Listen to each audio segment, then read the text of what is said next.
Bismillahirrahmanirrahim. Assalamualaikum warahmatullahi wabarakatuh. Alhamdulillah, kita panjatkan puji syukur hadirat Allah Subhanahu wa taala karena di kesempatan kali ini kembali saya bisa menyiapkan materi untuk proses pembelajaran mata kuliah pengantar teknologi informasi. Di kesempatan kali ini saya akan masuk kepada materi selanjutnya, yaitu tentang IP address dan internet. Ini merupakan kelanjutan dari materi sebelumnya, di mana pada materi yang lalu kita berbicara tentang jaringan kita berbicara tentang jaringan komputer. Dan di situ sudah sempat dibahas tentang jaringan lokal serta bagaimana pentingnya kita menggunakan jaringan. Nah, di kesempatan ini kita lanjutkan pengembangan dari jaringan tersebut, yaitu melanjutkan ke penggunaan yang lebih luas lagi, yaitu bagaimana jaringan tersebut dipakai secara global. Oke, jadi untuk itu maka judul materi kita kali ini adalah IP address dan internet ya. Jadi IP address dan internet. Oke, kita mulai saja. Jadi IP address ya, kita mulai dari di sini ada dibahas tentang pengertian IP address. Jadi IP address itu adalah alamat ya, alamat IP kalau bahasa Indonesianya. Bisa diandaikan seperti ini. Seseorang itu ketika dia menuju ke suatu tempat, maka tempat yang dituju itu harus ada alamatnya. Ketika kita berkirim surat ya, maka surat yang kita kirim tersebut harus ada alamat dan dari sisi pengirim maupun alamat dari penerima. Nah, alamat itu bisa terdiri dari jalan, kemudian RT, RW, kemudian kelurahan, kecamatan, meningkat sampai kabupaten kota dan seterusnya. Kemudian di situ ada nomor rumah, supaya misalnya ketika kantor petugas pos sampai pada jalan Melati misalnya ya, jalan Melati, maka di jalan Melati itu banyak rumah ya, maka dia harus tahu rumah mana yang akan dituju, atau barang yang dikirim itu atau surat yang dikirim itu dialamatkan ke rumah nomor berapa ya, sehingga dengan mudah si tukang pos akan mengantar paket yang dikirim. Begitu juga dengan IP address ya. Jadi IP address itu adalah alamat dari setiap perangkat yang terhubung ke jaringan ya. Jadi itu adalah pengertian singkat dari IP address. Jadi ketika kita terhubung ke sebuah jaringan, baik itu jaringan lokal maupun jaringan internet, maka perangkat kita itu langsung mendapatkan alamat. Ya, untuk mendapatkan alamat bisa secara otomatis maupun diberikan secara manual. Ya, artinya kita men-setting perangkat kita dengan IP tertentu. Ya, tapi kebanyakan sekarang ini kalau kita connect itu secara otomatis mendapatkan alamat IP. Jadi alamat IP adalah alamat yang menjadi tanda pengenal untuk setiap host. Host ini artinya komputer kita ya, komputer ya, atau mungkin smartphone ya, yang terhubung ke jaringan dengan protokol TCP/IP. Jadi secara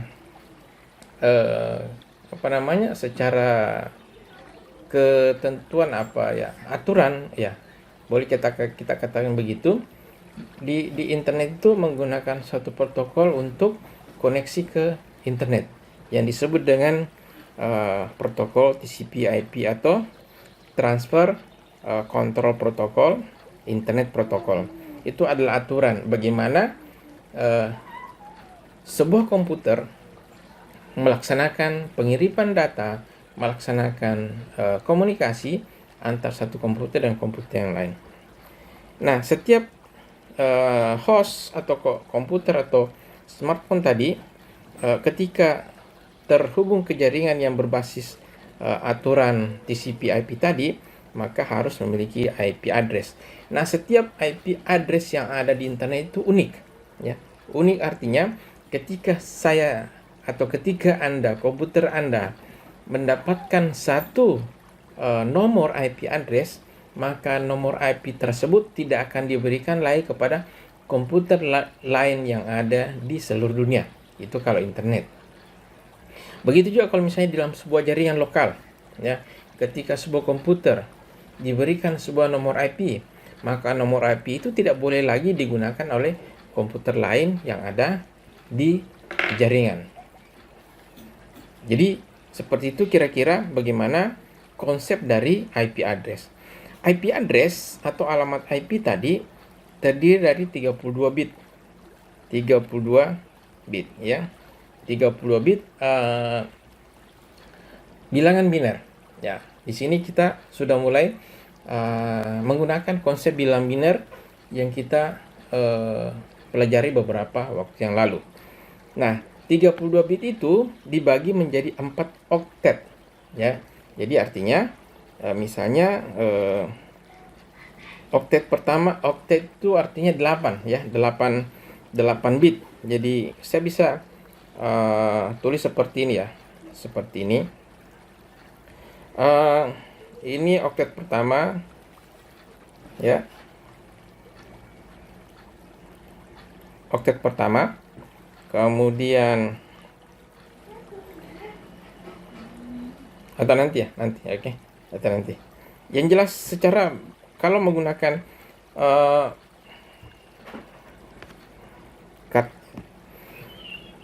jadi IP address tadi menggunakan 32 bit, ya. Artinya ada setiap alamat IP yang diberikan pada sebuah komputer mengandung 32 bit bilangan biner. Dan 32 bit bilangan biner itu dibagi menjadi 4 segmen, ya.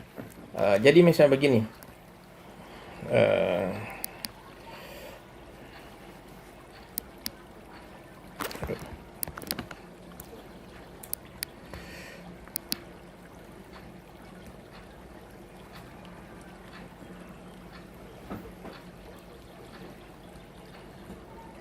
Oke, jadi misalnya begini.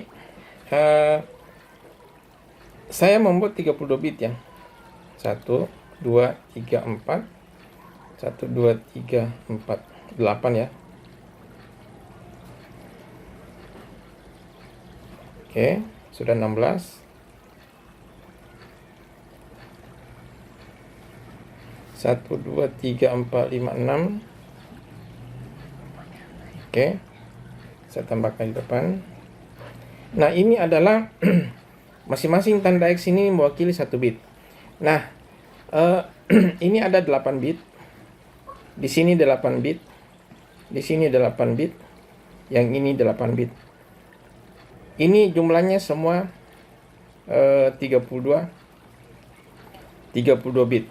Nah, alamat ini secara bilangan biner maka seperti ini kira-kira panjangnya, ya. Jadi 32 bit yang terdiri dari 4 kelompok. Jadi ini kelompok pertama, dari depan, kelompok pertama, kelompok kedua, kelompok ketiga, kelompok keempat. Setiap kelompok ini disebut dengan satu oktet. Jadi ada 4 oktet semua. Nah, dari 4 oktet ini nanti dibagi dua kelompok lagi. Jadi 4 oktet ini dibagi 2 kelompok, ada namanya alamat jaringan dan alamat host. Misalnya, kalau kita tentukan bahwa oktet pertama ditambah oktet kedua ini sebagai alamat jaringan, ya, maka sisanya ini sebagai alamat host. Seperti itu kira-kira. Atau misalnya kalau kita tentukan bahwa mulai dari sini sampai sini adalah alamat jaringan, maka yang ini sebagai alamat host. Ya. Seperti itu kira-kira untuk bagaimana strukturnya. Oh ya, ini ternyata ada di sini ya. Saya lupa. Nah, ini kira-kira bagaimana bentuk dari IP address. Nah, ini sudah menggunakan bilangan biner dan ada 32 bit. Kemudian 32 bit itu dibagi menjadi 4 oktet. Dan setiap oktet nanti diwakili sebuah angka desimal. Dari mana mendapatkan angka desimal ini? Ya, dari mana kita mendapatkan ini? Ini merupakan hasil konversi bilangan biner ke bilangan desimal, ya.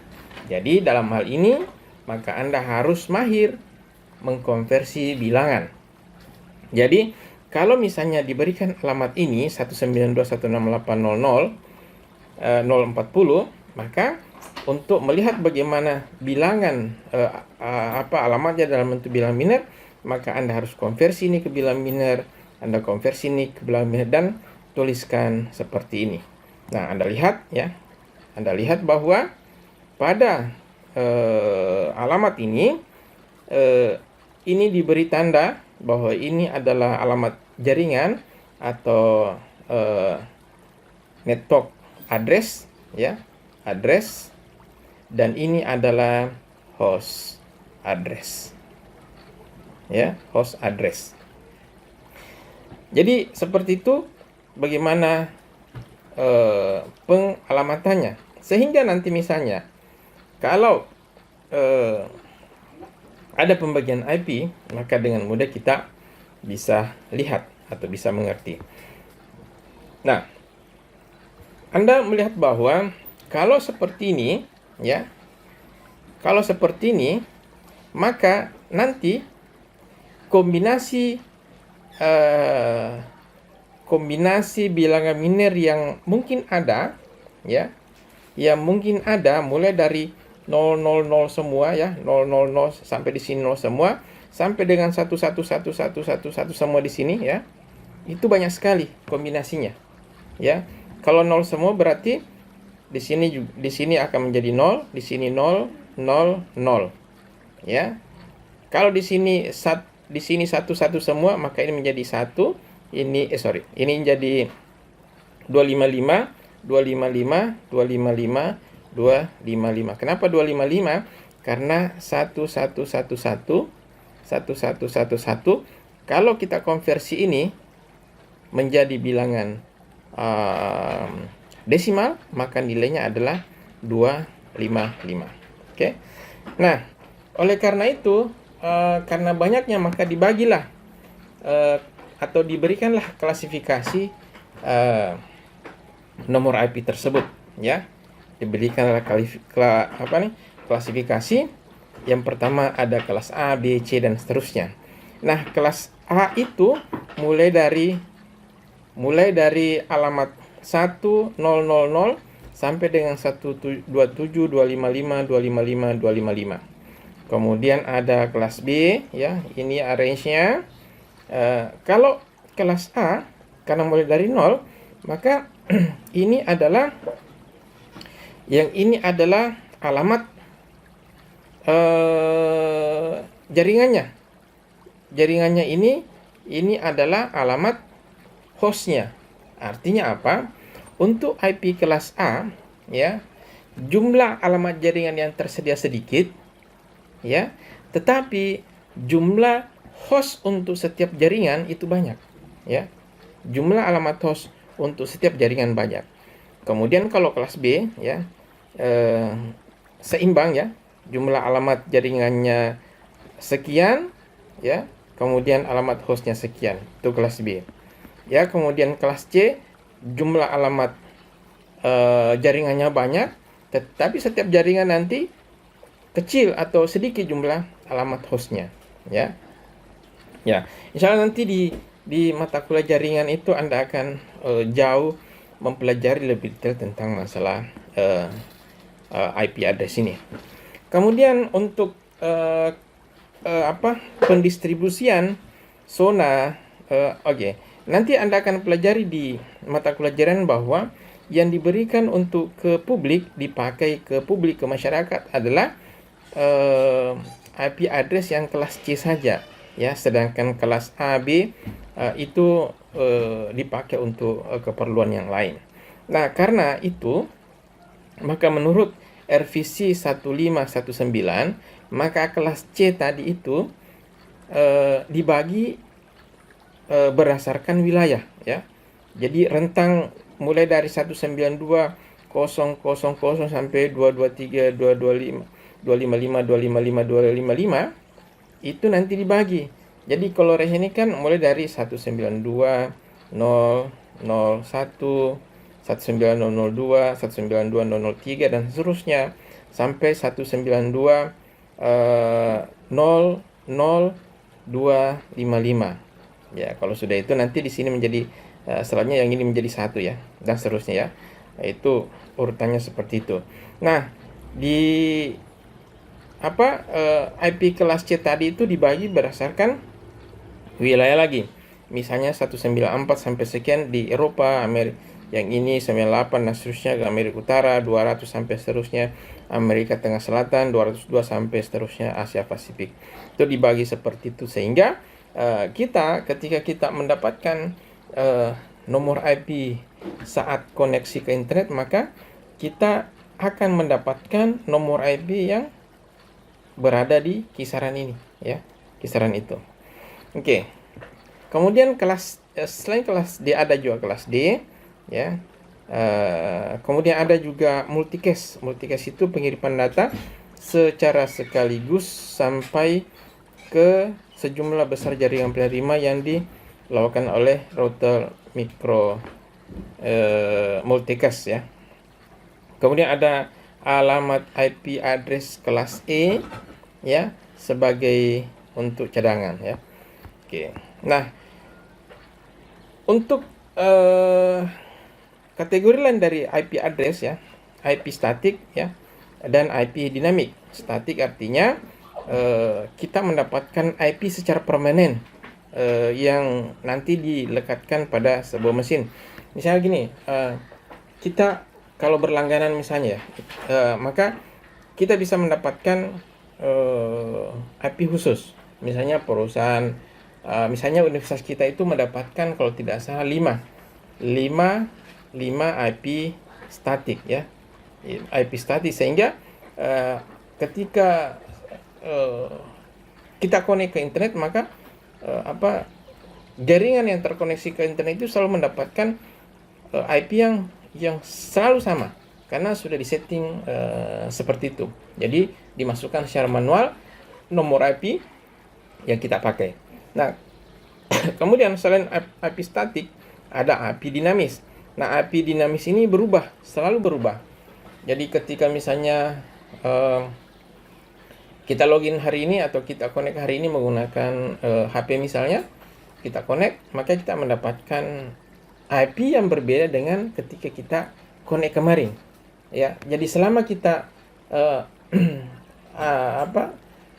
disconnect ya, setelah kita disconnect kemudian connect lagi, itu akan mendapatkan IP yang berbeda. Ya, oke. Jadi seperti itu kira-kira tentang IP address ya. Nantilah Anda pelajari lebih jauh di mata kuliah jaringan komputer. Kemudian kita masuk ke yang kedua yang akan kita bahas, email.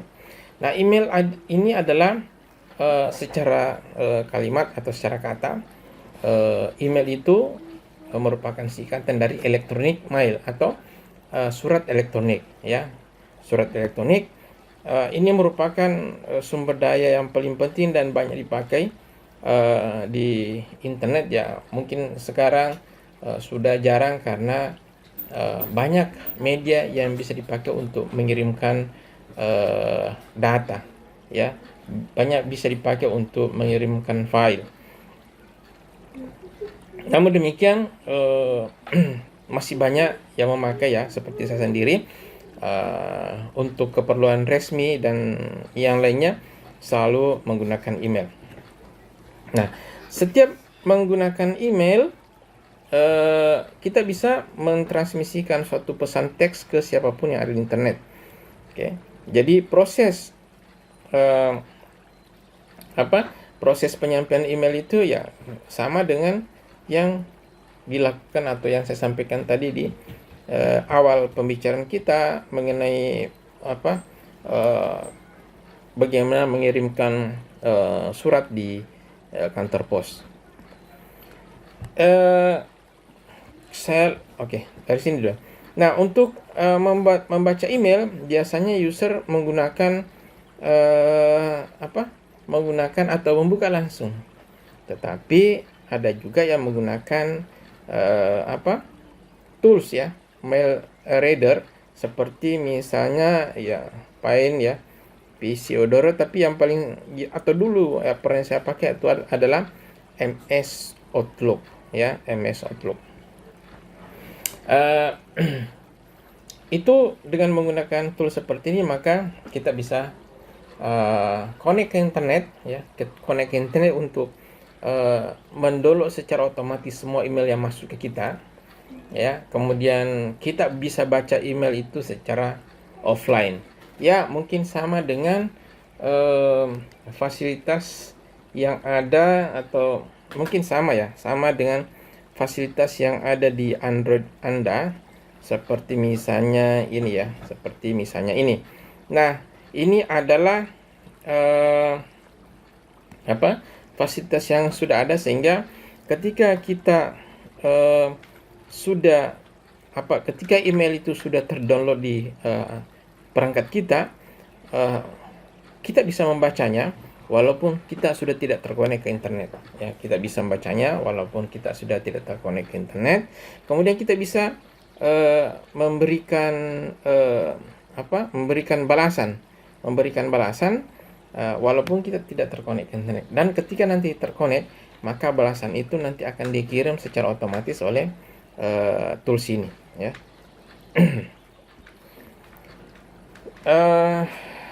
Bagaimana cara email disampaikan? Saya kira tidak perlu ya. Oke. Alamat email ya. Nah, ini Anda harus perhatikan bahwa untuk alamat email, maka di sini ya ada harus nama usernya. Ya, nama usernya. Kemudian ada Akeong ya. Saya namakan Akeong, yang biasa dibaca dengan @ itu ya, dibaca AT bahasa Inggris. Kemudian nama host dengan nama domainnya.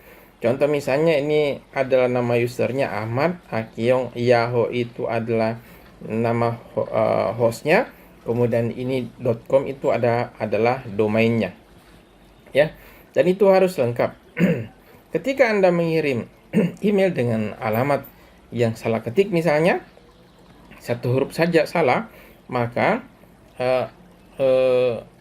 Anda email tersebut tidak akan sampai di pengguna atau tidak akan sampai pada tujuan ya. Contoh lain misalnya muhammad@gmail.com. Gmail itu adalah nama hostnya, .com itu adalah domainnya. Kemudian ini misalnya Ladiono itu adalah nama usernya.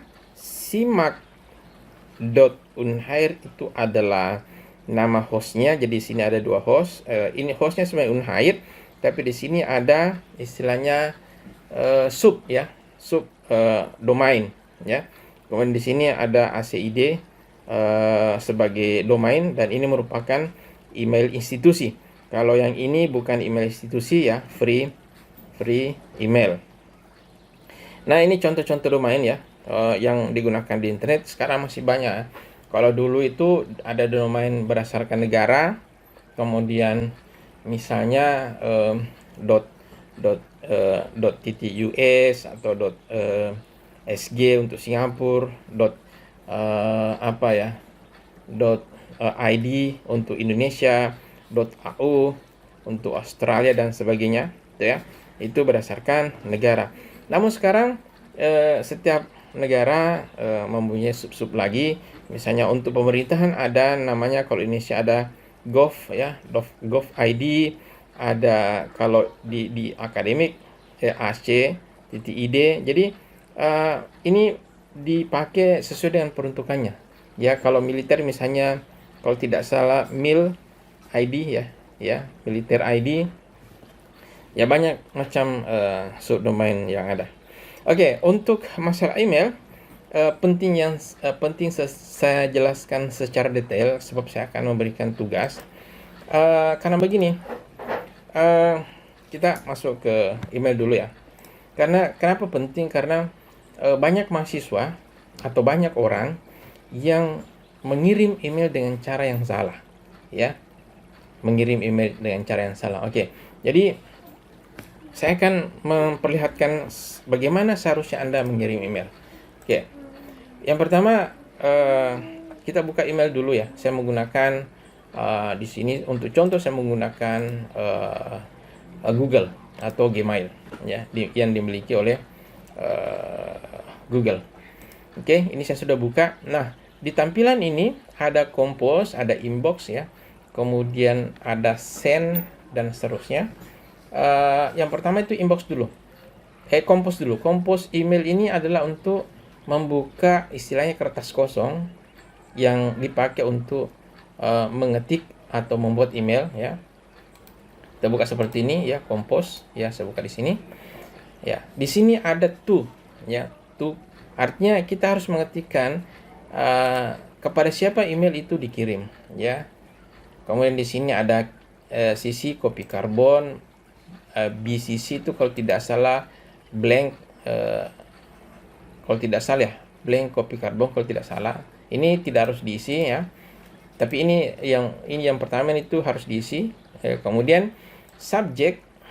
Subjek itu sebaiknya isi subjek sesuai dengan konten dari email Anda ya. Kalau misalnya Anda mau kirim naskah bimbingan ke dosennya misalnya, berarti subjeknya adalah naskah bimbingan misalnya. Ya. Kemudian di sini untuk mengambil lampiran atau ada file yang Anda mau kirim, Anda ambil dari sini ya, klik di sini untuk mengambil mencari file di komputer Anda untuk Anda pilih sebagai file yang akan mau dikirim. Jika masih ada file kedua, tinggal klik yang ini. Nah, yang saya mau sampaikan di sini adalah bagaimana mengisi ini, ya, mengisi bagian ini. Sebab banyak mahasiswa yang mengirim email dengan cara seperti ini, dia sudah tulisnya kepada siapa, subjeknya dia tulis, kemudian dia ambil file di sini, kemudian langsung kirim. Ya, oke.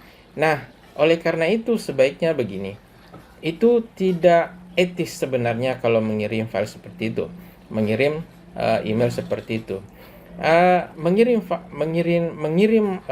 email itu sama hanya ketika Anda menghadap, Anda ketemu dengan yang bersangkutan, ya, menyampaikan maksud Anda. Cuma ini tidak ketemu langsung. Jadi, kalau begitu bagaimana caranya? Nah, Anda harus mulai pembukaan. Misalnya, Anda kemukakan Bismillahirrahmanirrahim. Anda tulis di situ ya. Kita coba tulis ya. Jadi misalnya Anda tulis Bismillahirrahmanirrahim ya. Kemudian kalau mau pakai Assalamualaikum boleh. Kalau tidak juga tidak apa-apa, karena ini kita tidak ketemu langsung. Kemudian yang pertama kali Anda harus menyampaikan pendahuluan, misalnya memperkenalkan diri Anda. Pak, misalnya mohon maaf ya, nama saya si A misalnya, NPM sekian ya, NPM sekian. Kalau mengambil mata kuliah Bapak, mengambil mata kuliah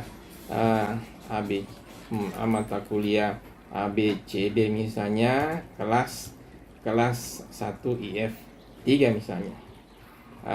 Berikut ya, ini bagian atas itu pendahuluan. Sekarang masuk inti ya. Maksud dari kita kirim email. Berikut saya kirimkan tugas, misalnya tugas yang saya lampirkan di email. Titik. Demikian penyampaian saya. Titik. Terima kasih. Ya, kemudian biasanya kita pakai garis 2, kemudian di sini hormat saya, kemudian nama Anda ya. Jadi di dalam mengirim email ya kurang lebih seperti ini. Jadi ada pendahuluan ya, ada inti maksud mengirim email, ada penutup, kemudian diikuti dengan ya ini termasuk penutup juga. Setelah itu baru Anda kirim ya.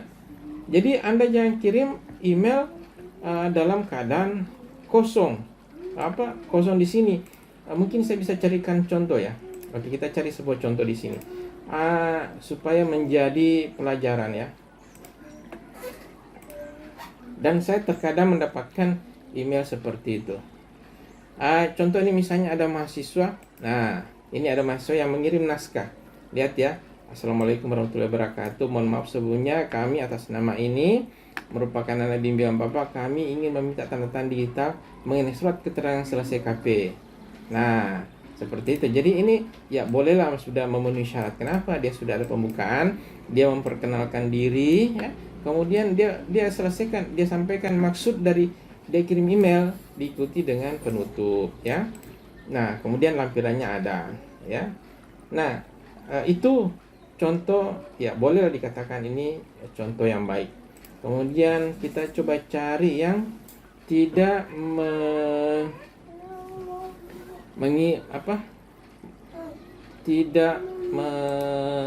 memenuhi kaidah. Seperti ini, lihat ya. Ini ya. Dia hanya kirimkan naskah ini tanpa ada pembukaan, tanpa ada salam, tanpa ada maksudnya apa begitu ya. Cuma ya subjeknya ada naskah ujian hasil. Tetapi ya dia tidak memberikan pengantar ya. Kalau misalnya Anda datang ke rumah membawa naskah ujian kan, Pak, Assalamualaikum, ini Pak, mohon ini saya datang untuk mengantar naskah ujian. Kan Anda lakukan itu.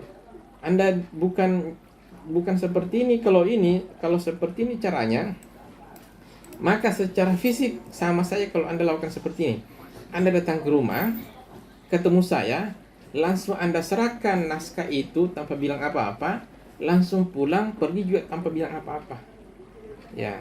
Jadi mengirim email itu sama dengan mewakili diri kita, menghadap ke si tujuan walaupun tidak bertemu secara langsung ya. Ini contoh yang tidak bagus ya. Dan sering saya lakukan, sering saya dapatkan mahasiswa mengirim dengan cara seperti ini. Olehnya itu pada kesempatan ini, maka saya rasa penting bagi Anda untuk mengetahui bagaimana cara mengirim email ya. Oke, kita lanjut. Jadi soalnya saya kira selesai ya. Jadi Anda harus bisa ini menjalankan program mengirim surat tadi, membaca surat masuk. Untuk surat masuk bisa di inbox ya ini. Nah, kadang-kadang ada surat yang masuk di spam ya, karena Google misalnya atau email lain anggap email itu sebagai spam. Itu lihatnya di sini, di spam, kotak spam.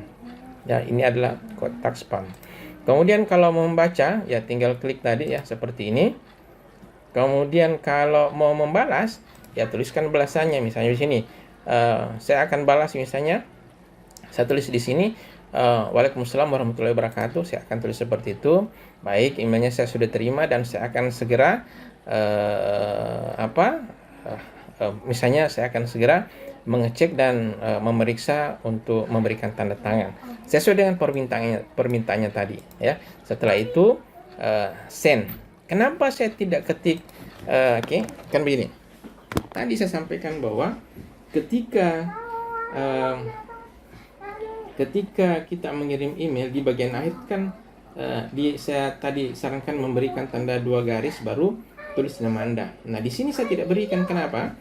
Karena di sistem yang saya punya ini saya sudah setting demikian rupa sehingga setiap email yang saya kirim itu di bagian bawah otomatis muncul tadi itu yang tanda minus 2 kali kemudian nama saya itu otomatis muncul sehingga saya tidak perlu ketik lagi.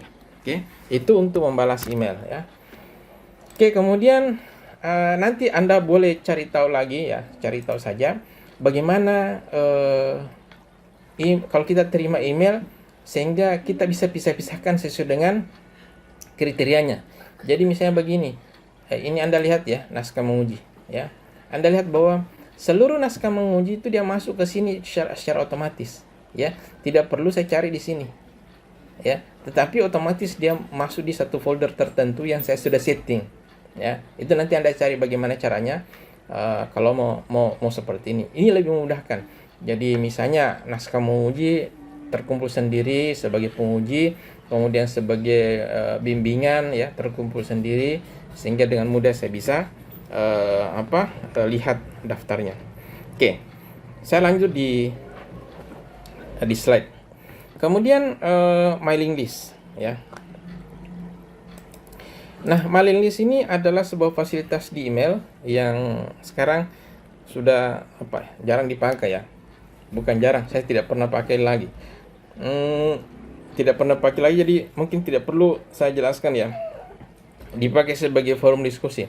Nah, forum diskusi sekarang ini banyak memakai WA, Facebook ya, buat grup-grup ya. Jadi ini saya tidak perlu karena sudah teknologinya sudah berubah. Kemudian cara kirimnya sudah. Nah, kita masuk ke internet ya. Internet itu jaringan fisik yang menghubungkan banyak komputer di seluruh dunia untuk berbagi informasi dengan menggunakan protokol TCP/IP yang sudah dijelaskan tadi. Ya, ini harus mempunyai alamat tertentu. Kemudian ada domain untuk mengingat alamat komputer. Oke, tentang masalah ini seperti ini misalnya ya. Tadi sudah disampaikan bahwa setiap komputer yang terkonek ke internet itu diberikan nomor IP ya. Jadi setiap server yang ada di internet itu mempunyai nomor IP. Setiap server yang ada di internet mempunyai nomor IP. Misalnya server dari kita anggaplah misalnya server dari kompas.com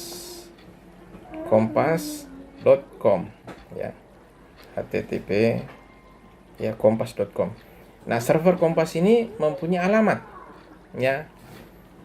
Alamat itu berupa nomor IP tadi, tapi IP statis. Artinya setiap server Kompas terkonek ke internet, alamatnya tetap sama IP statis itu. Nah, sehingga kalau nanti kita akan mengakses servernya Kompas, kita bisa mengetik di URL dengan mengetik nomor IP tadi.